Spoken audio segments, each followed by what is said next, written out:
You're listening to the Chasing Tails Outdoor Podcast, where when you can't be in the outdoors, we bring it to you. Welcome back to another episode of the Chasing Tails Outdoor Podcast, where each and every week we bring you content with one goal in mind, and that is to inspire you to get outside and enjoy the great outdoors. My name is Walt, and typically I'd be introducing my co-host, but boy, let me tell you, between my little son who's teething right now through chase, working, and getting ready, and actually hunting because Zone C is open.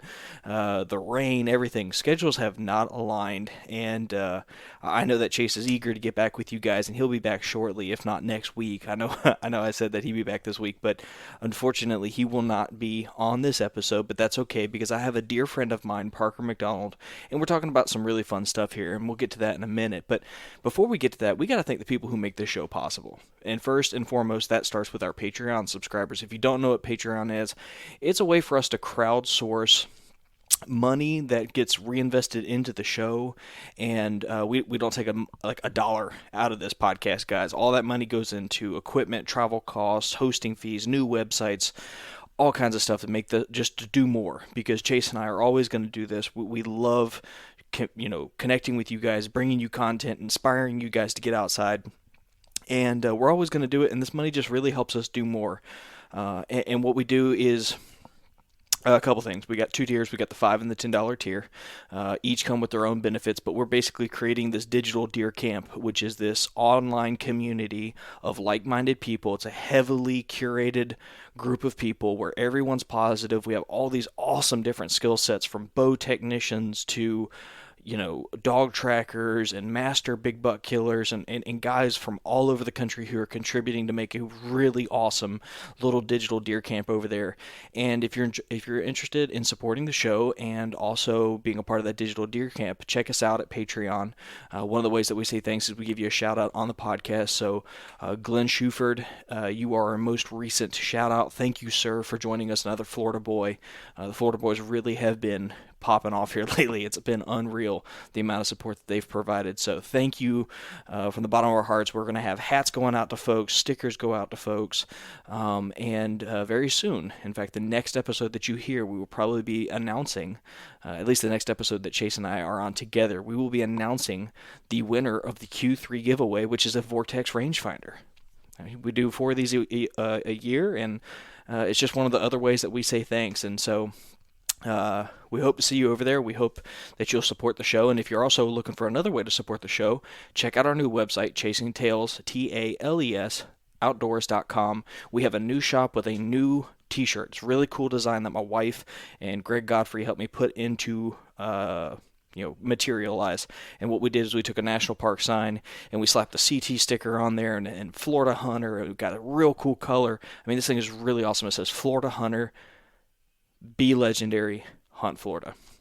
And I'm really excited about that. So that's up there on the website. And what we're going to do is a couple promotions. You'll see it on social media, so follow us on social media. But we got a couple giveaways for this going. We've got some stickers on the way that say the same thing. It's that same logo. And I'm excited to get these things out to you guys. So if you are interested in supporting the show, check it out. The money raised from that just gets reinvested into this show. We're going to Missouri. We've got a cameraman. We're going to our Patreon deer camp, and we're going to have cameramen running there and recording all kinds of fun stuff. So it's a great, great way to support the show, and I appreciate everybody who does.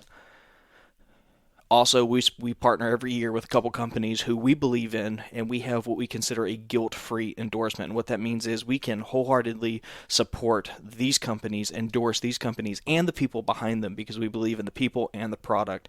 A couple of those companies this week we're going to talk about is Tethered. If you are looking for the best, lightweight, well-thought-out DIY saddle gear, you need to go to tethernation.com. From the Phantom to the Predator, Predator XL, the Tethered One Sticks, and a brand new item that we're going to announce very, very shortly. Stay tuned for that. We've got an episode with Ernie. We're going to kind of break down the doors of what this new item is. People are going to love it. Check them out, tetherednation.com. Also, cannot forget the folks over at Spartan Forge. I've talked about Spartan Forge a lot, and they have a new app that's coming out. It's got new mapping features. It's got journaling features. It's got all kinds of cool stuff, and more features are rolling out daily. If you are already registered right now, you will have access to the new app, which should go any day now. And what our Spartan Forge does is it takes millions of data points from GPS collared deer, and it makes trend analysis, makes predictive artificial intelligence geared predictive analysis on where deer will be moving, whether it's a transition area, a core area, bedding area. It gives you the feedback that helps you make the decision on how close and how aggressive you need to be in order to see deer.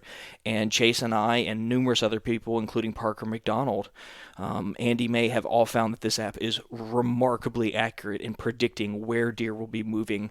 And the when and now the where function of the map is coming to you. So stay tuned. If you haven't already signed up, you need to sign up right now and use the promo code CHASINGTAILS, because you can lock in for life. No lie. This is the predictive and the where. So the when and the where for $20 a year.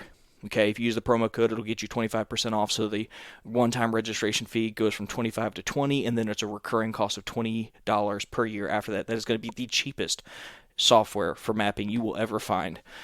These guys are working hard to create a phenomenal app, and I am thrilled to be a part of that beta testing group. If you are interested in being a beta tester, you need to sign up right now online, lock in that price, and that will guarantee you a spot, because once the app goes live, they will only be giving 500 new spots. But because you guys support the show, he's going to say thank you as well.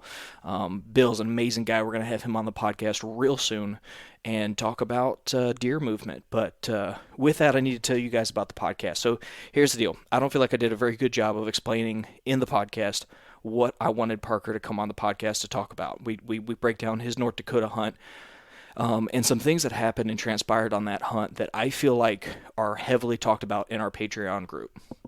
And basically two things here.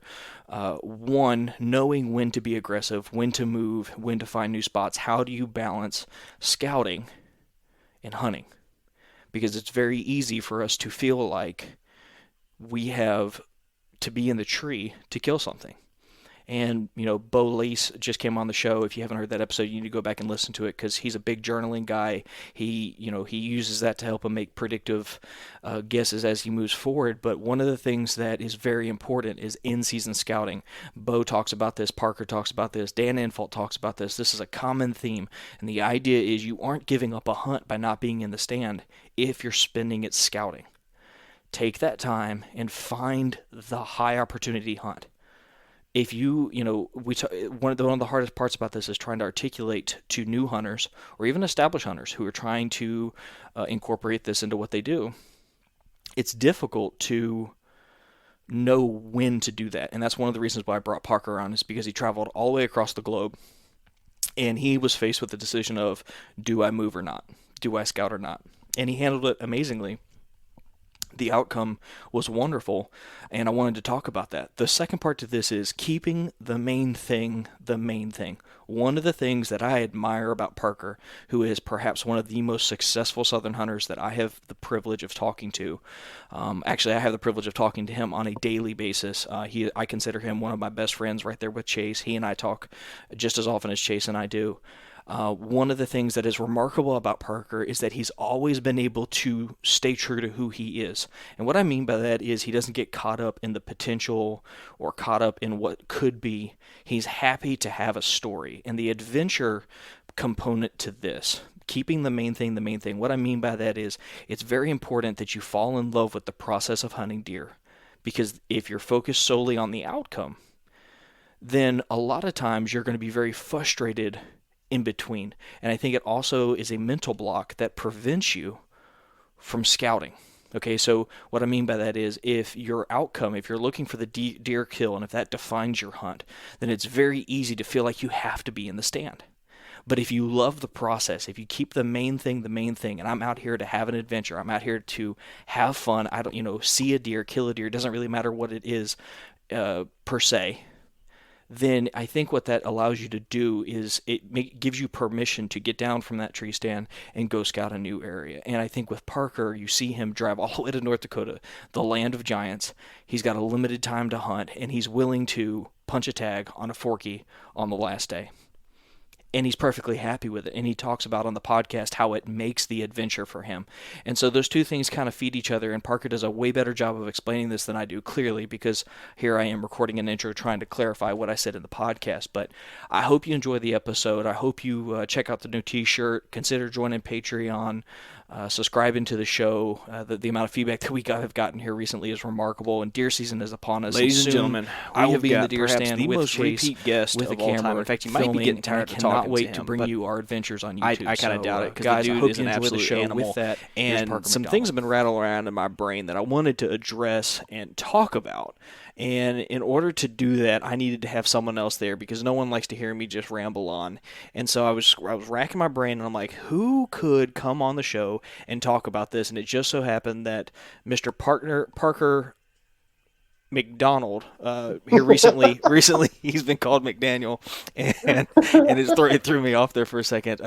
He just embodied the two different topics that I want to talk about literally firsthand, and so that's what we're going to do. We're going to pick the brain of a North Alabama legend himself, and see what he's got to offer. So, sir, is it storming at your place as badly as it is on mine? Yeah, and we don't have as bad of storms, but it's been raining pretty much nonstop for the last like week. It's just like a giant puddle outside right now. Are the lakes rising? Is it going to make your water access difficult this year? You know, that's a good point, and I actually haven't even thought about it until you said that. It shouldn't. I mean, with the way our season opens here, literally like right when the acorns start dropping, and we even get, for whatever reason, where we're at, the zone that I hunt in the October 1st opener, the acorns don't drop until it seems like a week or so into October is when they really start going. I know a lot of places are already dropping pretty heavily, but for whatever reason, that's just what I found last year when they started that early opener in my zone. And so pretty much as long as the water doesn't rise to such a level that it starts like putting some of my spots underwater, I shouldn't really have a problem, because most of it's mostly like hills and real steep terrain. And when the water comes up, I'll tell you what it does affect. It does affect turkey hunting during turkey season. When that water goes up, those birds, like the creek bottoms, when they start to fill up, if they're running with water, it's like the birds just will not cross them for whatever reason. And so it does mess up turkeys. But for deer, I don't think, I'm trying to think of a time when it really has affected it, and I can't think of a time when high water has affected deer hunting much. Turkeys are incredibly fickle in that regard, but deer not so much. In fact, I've got a buddy of mine who has a video of a deer literally like just swimming from island to island, island to island, island to island, just bouncing back and forth, just checking different, I guess checking it for the rut.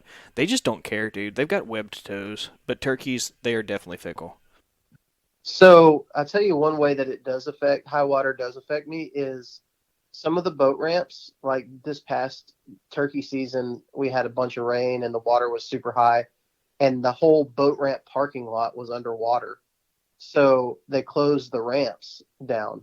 So that could affect me a little bit if it starts to get, but I still have a week and a half before season opens here, so I should be okay. And that's a good thing. That's the beauty of the kayak, is if the water's up, you just park where the water ends at and throw your boat in, and it's pretty easy.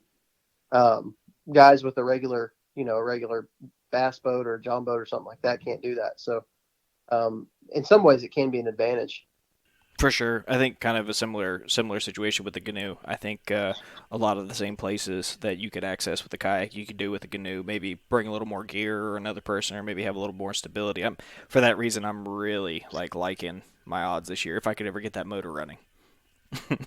Yeah, as much time as you put into that thing, dude, I think it's probably about time you maybe hit the marketplace and try to find one that actually works. I have got, so I redid the carb, I redid the fuel pump, and it purrs like a kitten. I've got a little bit of a water supply issue, but I had somebody send me a video. The guy actually refurbished these for a living, the old ones, and then resells them. And he's like, dude, I can tell you right now, stop wasting your time. Pull off the power head. You've got a grommet from the water intake that runs to the power head. That's where your issue is. And so I ordered those parts. It's $25, and it's about an hour and a half worth of time. So I'm gonna give that a shot. If it doesn't work, I'm actually gonna take it to my boss's husband and see if he won't fix it for me. Because the fact is, it's a pretty simple system. Like, if I can't figure it out, then there must be a blockage or something. But it flies when it runs, dude. 22 miles to the gallon, 22 miles an hour. It zips. 22 miles to the gallon on that joker. If that thing got 22 miles a gallon, I'd be pissed. Largely because my Xterra gets like 13 on a good day. So if my boat gets better gas mileage than my truck, we have problems. This is true. So here's the deal, man. I have been thinking about a couple big topics, and in our Patreon group, we crowdfund like a lot of ideas, and a lot of topics pop up, and a lot of times those topics become podcasts, and this is one of those examples. And so for me, one of the two kind of most recent things that have popped up, and I feel like they're kind of correlated, is having the right mindset going into a hunt, so that you are your expectations are what they should be. That you're going in with the right frame of reference, so that when you are pursuing things or pursuing game, you don't lose perspective, you don't lose focus. And the second one is staying real flexible with your mindset. And I think in your podcast you touched on a little while ago, you kind of framed out this hunt and the pursuit of it. I mean, you traveled all the way to North Dakota, you killed a buck, but for many people, I think they could all too quickly look at that and be like, that was too small a deer to have traveled from Alabama to Nodak. So kind of when you go into a hunt, man, like, what makes a hunt for Parker McDonald, and how do you stay true to that? So one thing that I always talk about, there's a couple things right here that I could really expound on, I think. But one thing that I always try to stay pretty consistent in is I'm there to have a good experience. And, when it comes down to it, obviously the buck that I killed in North Dakota was not the kind of buck that, I think you wrote on the picture, you said, I can't believe Parker went to North Dakota to kill a Florida buck. Yeah. Which I mean, like anybody who would have been in my situation right there, in my position, the same thought would have crossed their minds. But I always try to be consistent in, I'm chasing a good story and a good experience. And the size of the deer has a little bit to do with it, but it's not everything. So I went into this trip with the expectation of, I'm going to let caliber buck that I could kill in Alabama, I'm going to let that deer walk in North Dakota because I'm in freaking North Dakota. And just to kind of give people, if they haven't listened to my episode of it, retelling the story, we were hunting a private farm, like 12,000 acre farm. And we were hunting preset spots. We went up in August and preset trees, got bait piles going, put up cameras. Anybody who knows me or follows any of the Southern Ground stuff know that that's not really my thing.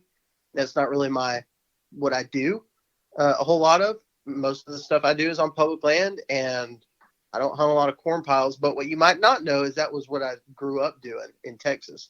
And so it wasn't like a foreign thing to me, but I've kind of, as the years have gone by and I've lived in different areas, just kind of grown out of the whole, hunting over corn thing. Don't have any issue with it. It's just not really, honestly, I just don't have a lot of opportunity to, because I'm mostly hunting public land. But this property was huge, and it has huge deer on it. So my expectation, what I've been thinking about ever since I got invited to go on this trip, was man, I might kill the biggest buck of my life on this trip. And there's every opportunity for it. Right. And like anybody who goes into that, and you see the type deer that come off of that property.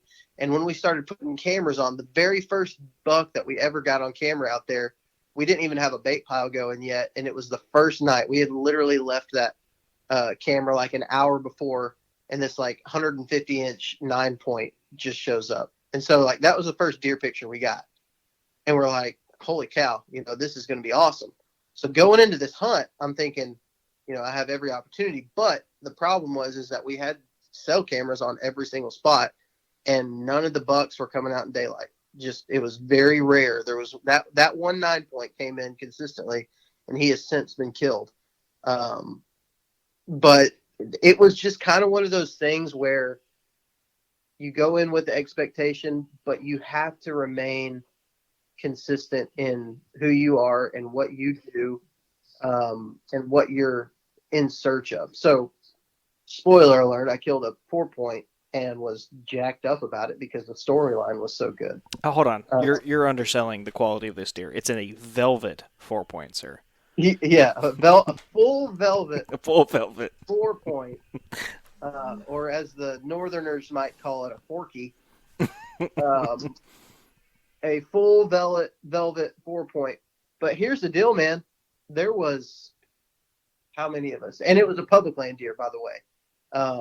I ended up making changes, which we'll get into that later, I'm sure. Making some changes, and I hunted public land for the last like 2 days. And so I didn't end up even killing it on that property. But I'm the only person who killed a deer on that trip. Like, really? Out of all the dudes that were there? Out of everybody that was there, I was the only and I was one of the very few people who even had a antlered deer in bow range. So most of us, we were just seeing does the whole trip. Does were coming in. Now, people may know Jared Shafer. He's a part of the tethered crew. He happened to, he really kind of lucked into a spot. And don't get me wrong, Jared's one of the best whitetail hunters I know. Jared is a very good whitetail hunter. But he really kind of lucked into a spot where he could see a long ways. And the first night he had like maybe some does come to the corn pile, but he could see so far, and he saw several bucks using an area like 400 yards off, and was able to make some adjustments and hunt from the ground. He had a camera guy, so he was able to hunt from the ground and get in there. And, I think he had one buck come into bow range, but he saw that guy, Jared and Caden, who was his cameraman, they saw more bucks than probably everybody else combined, including some absolute hammers. But the point of that was they were adapting to the situation, and they were getting on the ground hunting. They were sitting in standing corn, and just hunting from the ground. And so it just proves, it just drives home the point. There's bucks there, but it was just, you had to adapt if you wanted to try to kill them. But one of the main issues was the landowner that owned the property that tethered leased basically for the season. There was certain things that he didn't want us to do. And one of those things was kind of being super mobile, if that makes sense. Like he never really said like, no, you can't do that. There was one area that he would not let us go into, but, whenever you would talk about like, I could just go hang and hunt, and it was just kind of like a foreign concept to him, I guess, because the way that he's always hunted his property is over corn piles, and that is for a lot of people who are used to that, that's what they do, and that's what works. And even when it doesn't work, having a corn pile there ups their confidence. It makes them feel like they have a better chance of killing a deer. For people who have hunted public land and who have been in the mobile hunting game for a long time, if anything, corn pile makes me like less confident I'm going to see a buck. Dude, I'm with you on that. It's just sitting and waiting doesn't really, to me, as much as people think that is deer hunting, it's not. Like, a lot of times you have to go and put yourself in the game. And the people who did that, it seemed like the ones who did that were the ones who had opportunities.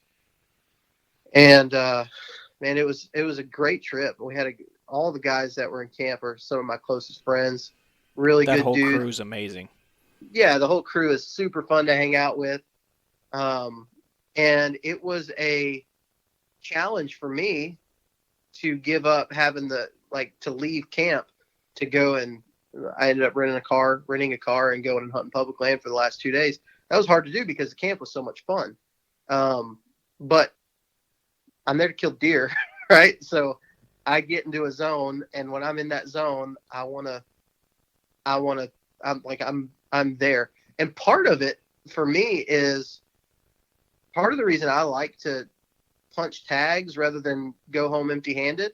And I really don't have I have zero issue with people who do that, is because my family, like my wife, when I don't kill a deer, she suffers because I come home and I sulk and I think about all the things I could have done better and what if I would have done this.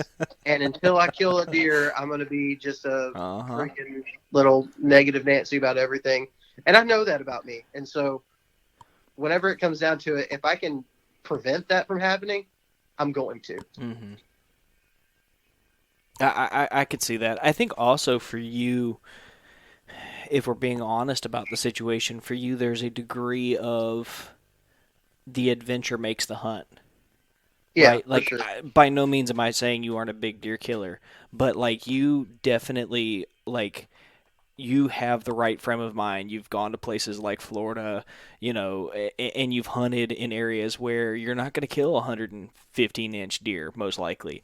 And you're willing to take those adventures on because it's not about, the end result isn't tied necessarily to a big deer, which there's nothing wrong with that. I'm not, obviously, I'm not saying there's anything wrong with that. But I just thought it was really cool because you and I talk literally every day. And it was cool to watch the evolution of, okay, I'm not seeing anything, I need to move. Instead of just sitting on a corn pile, which is very easy and tempting to do because I did that for the first 10 years of my hunting career. It's very tempting to have the comfort of, I know there's a reason for a deer to be here, so you just sit there indefinitely. You were very flexible. Which kind of leads me to, I think, the second point that I want to talk about, and perhaps this is the primary point. One of the things we talk about all the time, we have a lot of new deer hunters over in the Patreon group, a lot of new deer hunters. We also have a lot of hunters who are trying to take their game to that next level, and they hear, let's say, the Parker McDonald come on, he's like, and I just saw the sign and I knew it wasn't right. Or I hunted the area and my gut told me I needed to leave. And one of the things I saw with you, and for years, and honestly, I've learned a lot from our friendship when it comes to deer hunting, is the ability to sell out to being flexible. And that sounds kind of weird, but like you bounce around a lot, and a lot of times you don't run cameras in areas. You let the sign and the terrain tell you where you want to be, and you listen to that gut. So one of the things I kind of want to hone in on is, how do you go about deciding where you want to be when plan A doesn't work out? Like, what is it that tells you plan A isn't right, and then how do you maintain being flexible?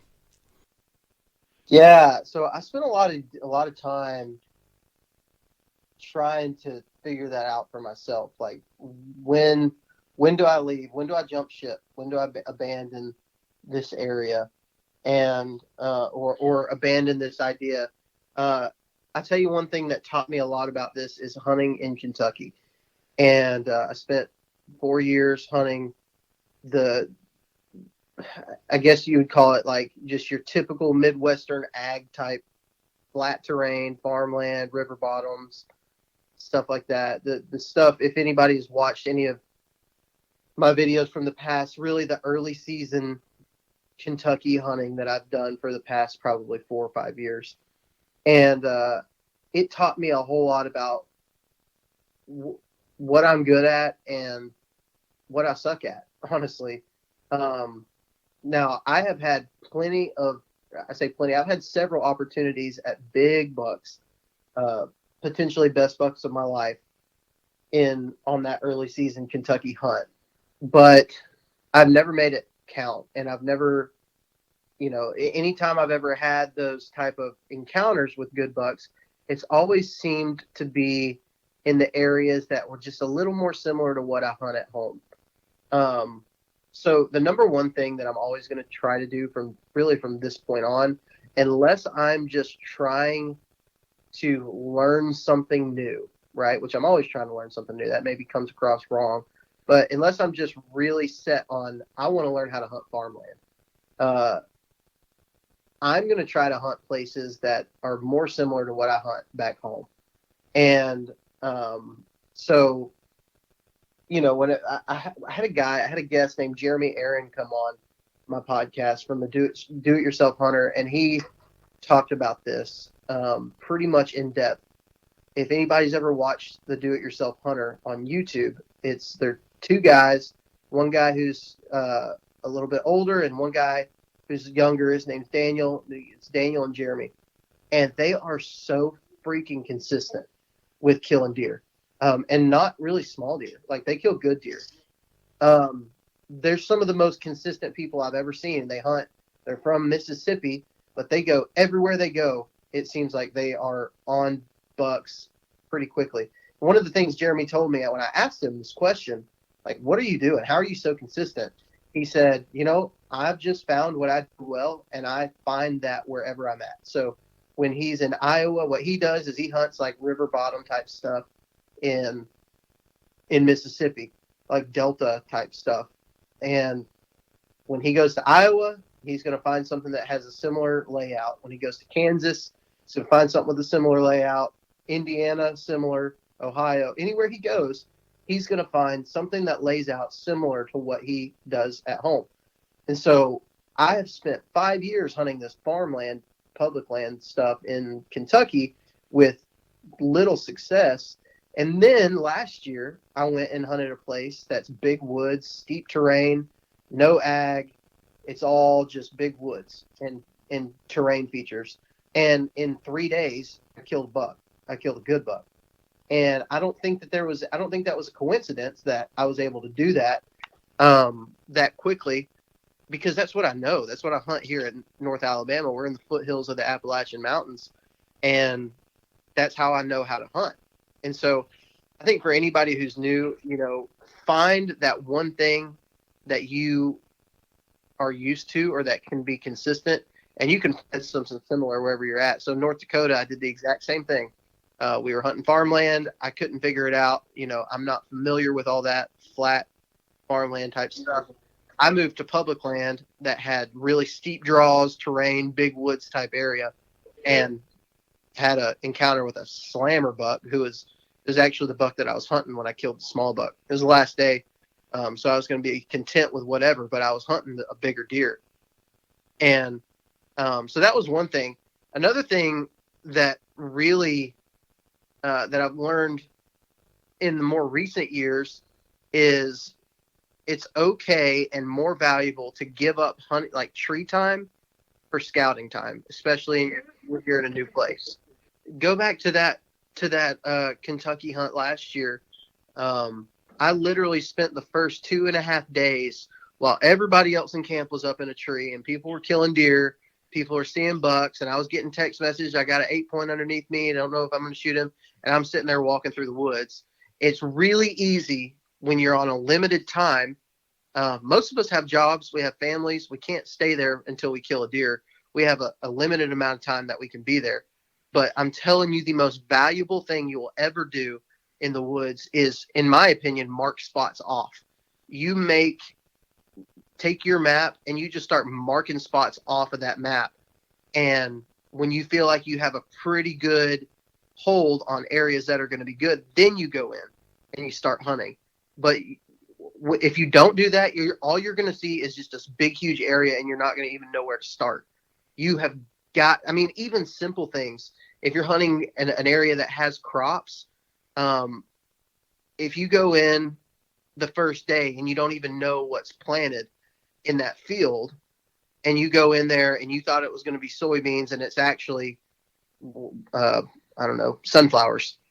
You thought it was going to be soybeans. You get there 3:00 in the morning, you're walking through, it's freaking sunflowers. Well, then what the heck do? you have to make adjustments right then and there when it's dark and you're about to go into a hunt. When you could have just spent a couple days marking that stuff off and knowing that's not going to be worth your time, or putting boots on the ground and finding the right sign to be able to set up. Just anytime that I've ever done that, it's always paid off. Like, always paid off. And I would go even further to say that since I started doing that on my out-of-state hunts, I've punched a tag probably 90% of the time 90% of the trips that I have done that. Right? Like, so to me, that's all the proof that I need. And even with that proof, even with that success rate of doing that on out-of-state hunts or in hunts with new areas, even with that, it's still hard for me to do it sometimes because I just want to get in a tree. And there's always a chance. If you get in a tree, there's always a chance that you're going to kill on the first day. But there's a greater chance that you're not going to, right? There's a greater chance that you're going to, and it not be anything that you like.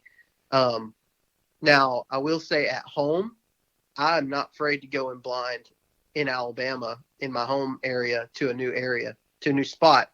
Because if I go and hunt a spot in Alabama or on the public land that I hunt, most of the season, I know what I'm looking for. I know what common denominators I'm looking for that a map is going to show me, and terrain features and vegetation features, where I can say there's going to be a very good chance that there's deer in that spot.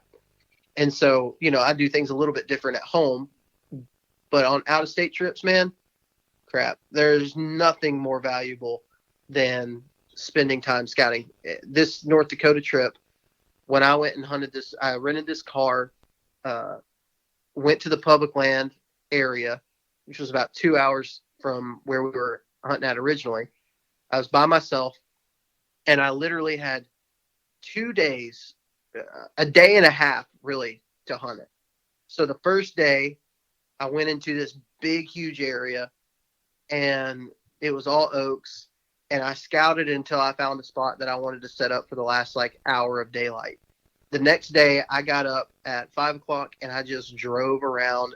I only had literally that evening left to hunt, but to me, it was more valuable to go and drive around and make the most of that evening hunt rather than just taking a chance on the morning and the evening hunt in a spot that I didn't even know anything about.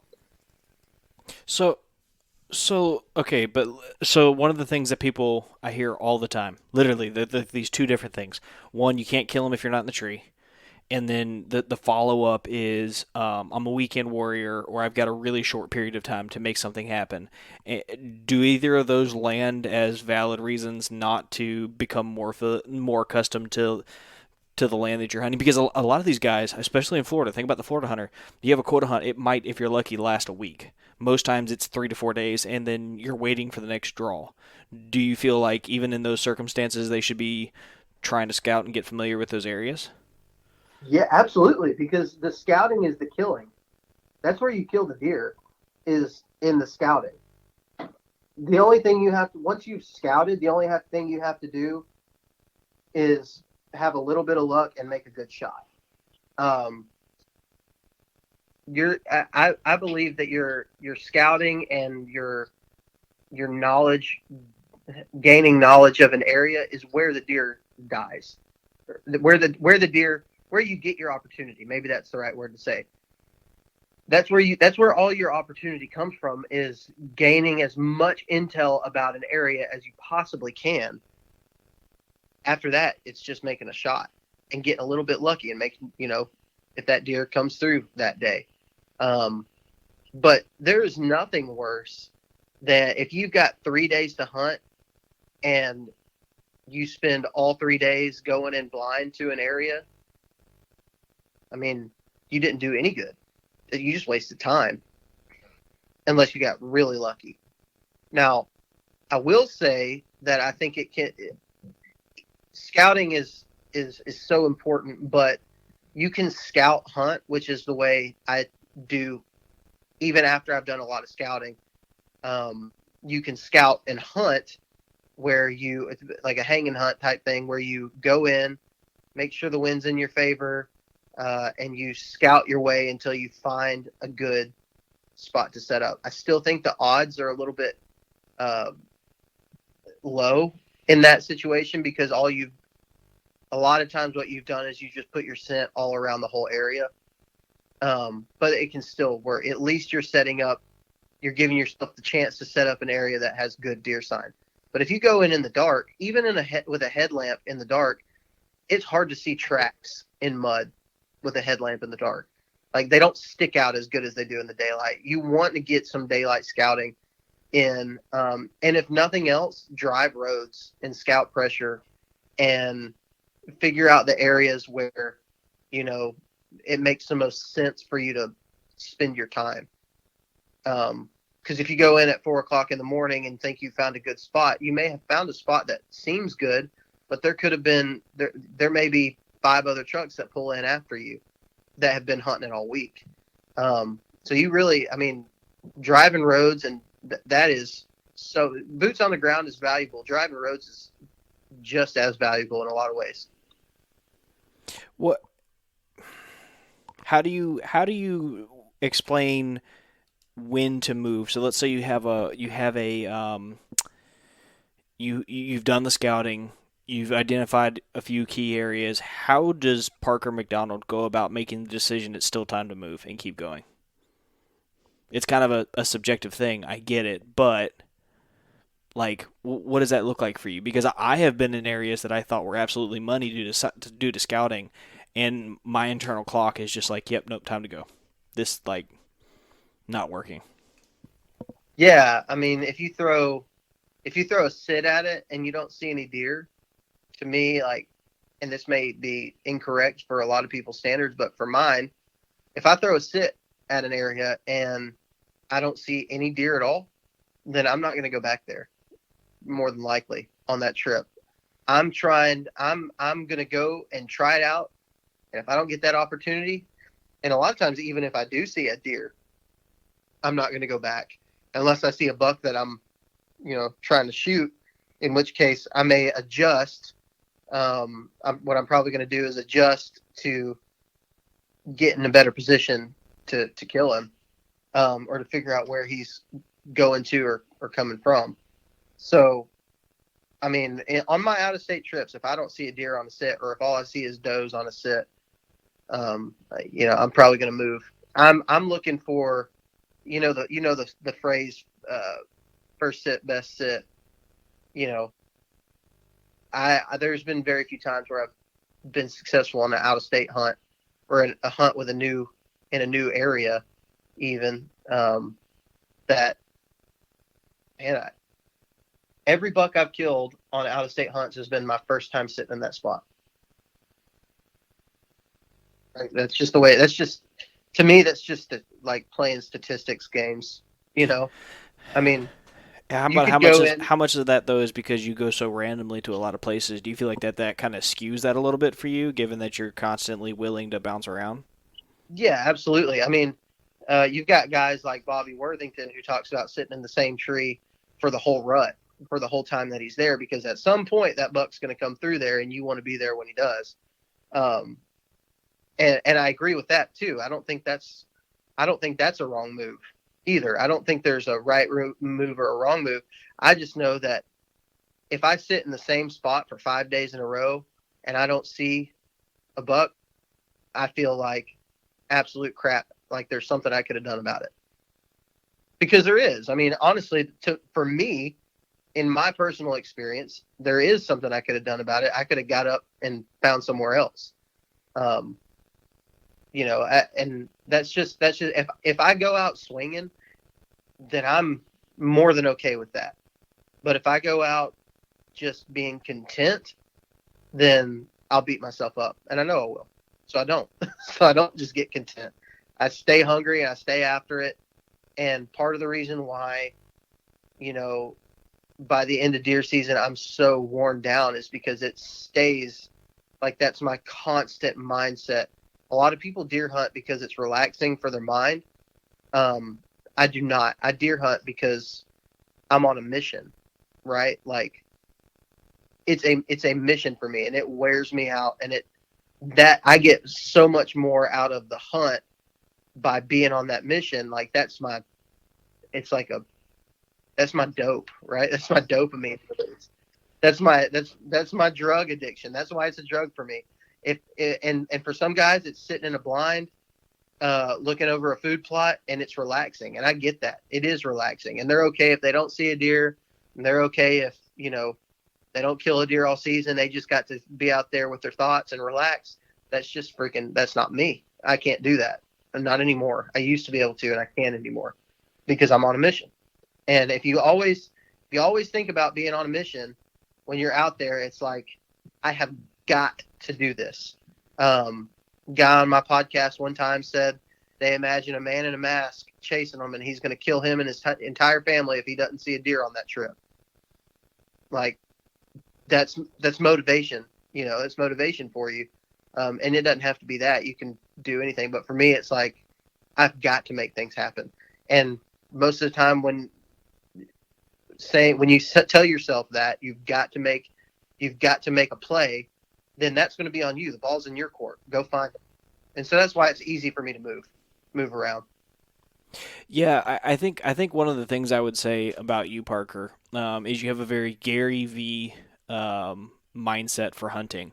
And what I mean by that is, for anybody who doesn't know, you need to look up Gary V. He's an awesome, I guess you'd call him an educator, social media or branding educator.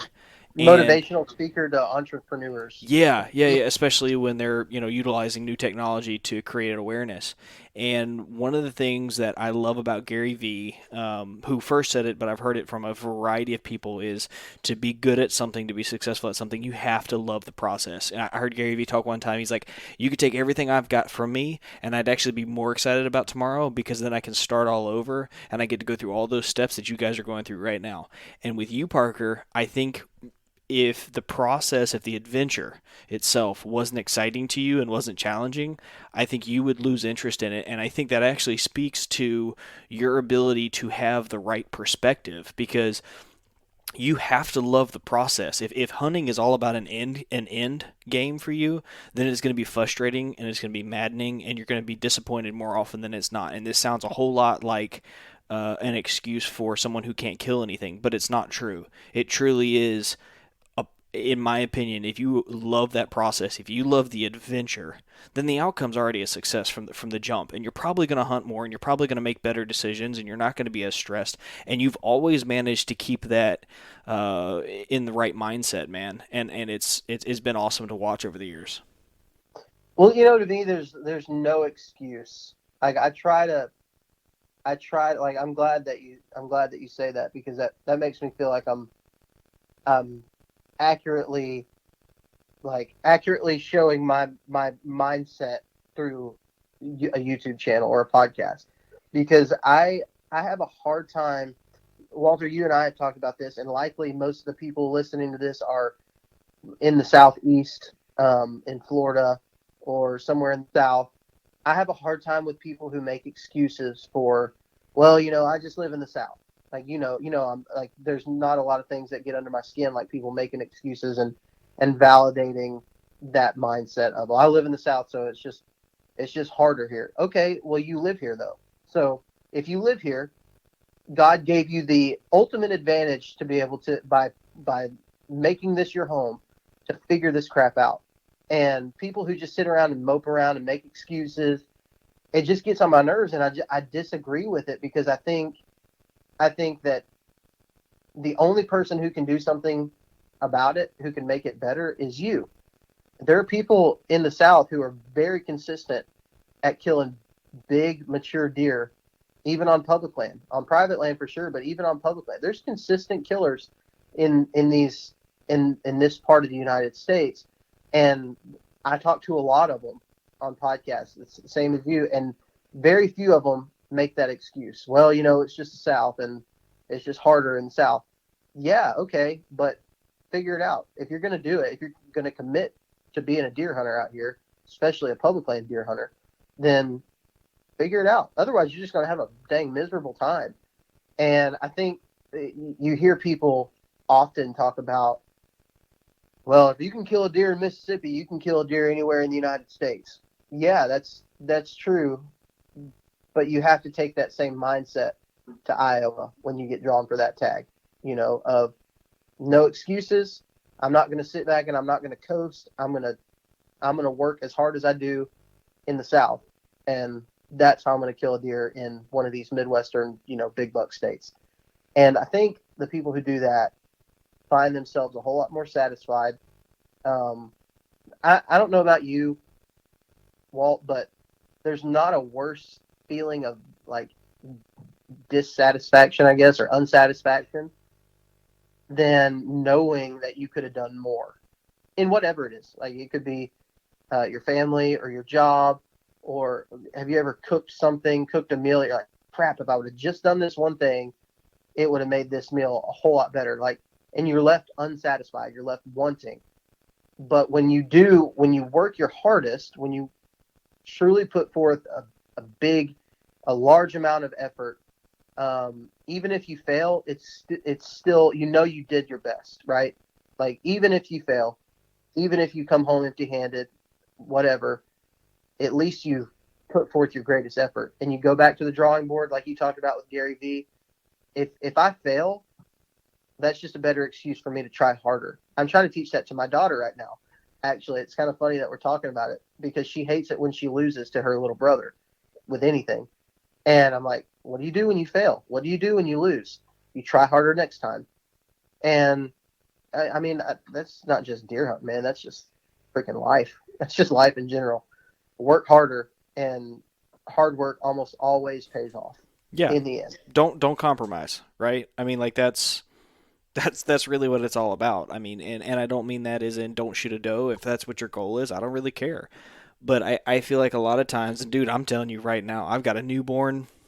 It has rained. I just told you, like, I think we've gotten 8.5 inches in the last 6 to 7 days. And there has been every excuse not to be out there. This summer, I had every excuse not to be out there. And, the other day, I had a couple hours to go hunting, and I had decided that when I got out there, I was going to scout. And if I found really hot sign, I was going to set up. And if I didn't, then I was just going to keep scouting, tying these two thoughts together, right? And I didn't find super hot sign, and about the time super hot sign, or I started really finding stuff that I really wanted to hunt, the thunderstorms rolled in. And I literally cut it like right up to when those thunderstorms got there. The lightning was getting struck in the trees, and I'm not advising people to do that, but I only had so much time, and I was going to make the most of it in that opportunity. And the result of that is I now have identified primary feed trees with clear deer sign underneath that haven't started dropping their crops. And in the coming weeks, I can go back to that area when the weather's great and I've got time to hunt, and I can confidently make a setup there. But I eliminated 20 acres, 30 acres on my way in, full of chicken oaks that just weren't holding. But I found some right at the last minute, and now the next available opportunity I've got the ability to go in there and strike on something that has hot sign, that I've confirmed has deer, that the situation hasn't changed from year to year, and that the food's there. That's huge. That's a bird in the hand. And it's discipline. I mean, you could have just as easily said, just going to go home. But no, you had the time. You had the ability. Your wife said it was okay. All that stuff worked out. You might as well go take advantage of it. And I mean, it's so much discipline. And like, like you said, it's enjoying the process of figuring something. Yeah, it would have been great for you to be able to go up in a tree, punch a tag, kill a deer, whatever. But I mean, that's putting so much on chance. I do not like to be a deer hunter that's banking on chance. Obviously, there's a little bit of chance every time, but I want it to be. I hate it, man. I freaking hate it when I go into an area and I kill a deer and it just is chance. Like, and to me, I don't feel like I got anything out of it. I love it when I go into an area and the deer does what I thought it would do based on what I know about the area. Like that is so much fun. But when a deer comes out of nowhere and you're like it's cool, I guess it's still fun. I'm not saying that, but it's not as satisfying to me whenever I feel like, well, got lucky on that one. And when you start doing this kind of stuff and you start hunting the way, like, what you realize, what ends up happening is, a lot of it is you putting yourself in the right position. Even the ones that are, the deer doesn't come, or a dog. Like, I've had situations where a dog chased a deer in front of me, and I shot the deer. It's like, crap, that was all luck. And just so happened that dog was coming through chasing that deer that day. That happened to me on a doe that killed last year. But I was on the exit trail for where that deer goes whenever it gets pressured. It goes that direction because of the things that I put in place, the pieces of the puzzle that I worked out in my head before going and sitting there. So even though it was a little bit luck, there was still some skill that was in that. And all of that is based on your knowledge of an area and spending time there, for sure. Absolutely. I mean, I don't think anybody says, and this is like, I'm not putting myself in that category. I'll put you in that category, but I'm not there. But Dan Infault doesn't rely on luck to kill deer, and I think we're all too easy and willing to blame luck as the reason why we didn't kill deer, when, if I'm being honest with myself, and I'm simply speaking for just myself here, the years in which I've worked really, really, really exceptional efforts throughout the entire off season, throughout the entire year, I've had my best success. Dude, last year, I killed that buck on the last day of the season. It was a high odds hunt. There's where the chance comes into play. But I spent the entirety of November and half of December picking that place apart, top to bottom, and I knew that there was only a couple core areas that I needed to be hanging out in. And that was when things started really connecting, and when I spent 4 days hunting with Greg, and I spent the majority of 3 of them scouting, and then I killed a doe on the last day. Gladly killed a doe on the last day. There is a correlation that's here between the two, and while I'm relatively new at applying this, I'm glad you took the time out of the evening to kind of talk about how it's been a constant thing for you, because I've watched it for the last 3 years. You've lived this creed, and you've been in there and amongst it and bouncing around, and it works for you and Dan Infault, and your Bo Lease was on the podcast, and he's like, it's not wasting hunts. It's creating a high opportunity hunt. Yeah. The high opportunities, and I know exactly when they're going to happen. I know where they're going to take place at. And those high opportunity hunts, though, they come from years worth of just trying an area, just going and checking out an area, just taking the long route out so I could check out a spot that I hadn't been to before, or something like that, or taking a chance, on a day where maybe the wind was wrong for the area that was a high odds spot at that time. Just took a chance on a spot that I hadn't been to before, and then realized, oh crap, this is going to become a high odds area. And you have to put those down, jot those down, whatever. I video everything, so I kind of know where I'm at, and mark up my maps and all that stuff. But there is no such thing as a wasted hunt if you go in with the mindset to learn, and the mindset to figure something out, learn something about an area that you didn't know before. And I find for me that the best time to do that is in the early season. I think when you think about the rut, when I think about bucks that I've killed during the rut, so like peak rut, for me, it's in December here. A lot of those are chance, like you're chancing that a hot doe is going to come through, right? Like you might see does. Like I have a lot of rut, quote unquote, rut hunts where I see does that aren't hot, and so you're going in there with there being a chance that one of those does might come into estrus. And if she's in estrus, then there's a good chance that she's going to have a buck behind her at some point in the day. So there's a lot of chance. I don't think that there is a lot of consistent luck involved in early season and late season hunting. You see people who get lucky. There are people who get lucky. And I think maybe if you got a guy who's killed one big deer in October or in September, a lot of times that is luck. He was just in the right place at the right time. But the guys who are consistent, Andre DeQuisto is one of those guys. Cody DeQuisto is one of those guys.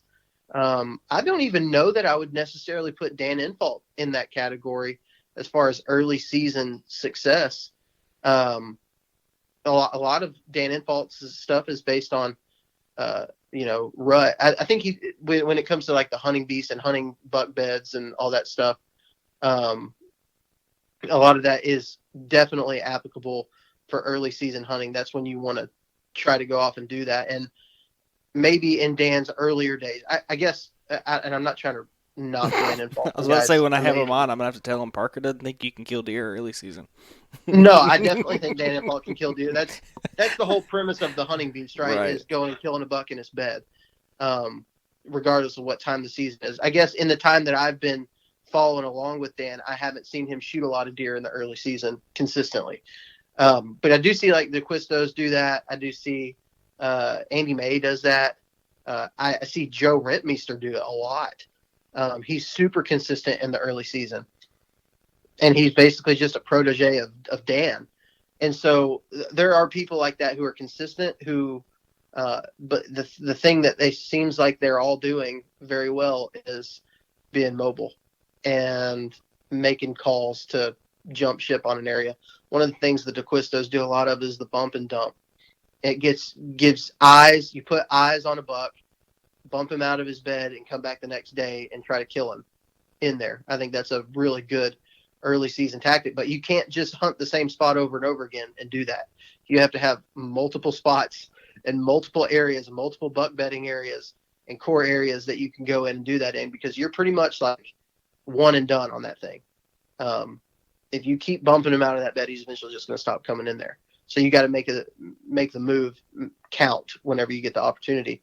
But I think, learning about core areas, learning about early season buck sign and community scrapes and just buck bedding, things like that is huge when it comes to early season success and doing it that way. I think in the rut, a lot of what you're doing is based on where the does are at.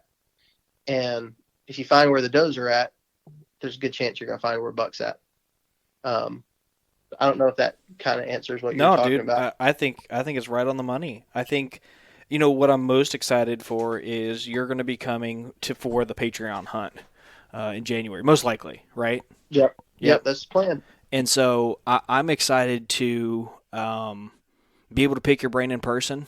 I think one of the cool things about this is going to be we're going to have a lot of people there with a diverse amount of skill sets. You, Chase, Brett, Mashburn, you guys kill big deer all the time. I'm sure there'll be other people there who kill big deer all the time. And I think to be able to have everybody together for that Friday night and to talk about these things and to pick each other's brains and hear the different ways that everybody approaches things. And then on top of that, to see you guys put it into action.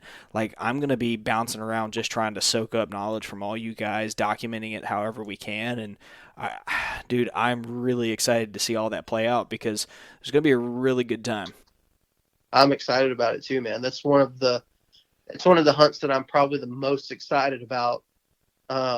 Just because to me, there's something to me of, like, I'm going to go and hunt Ohio this year. I'll hunt Kentucky this year.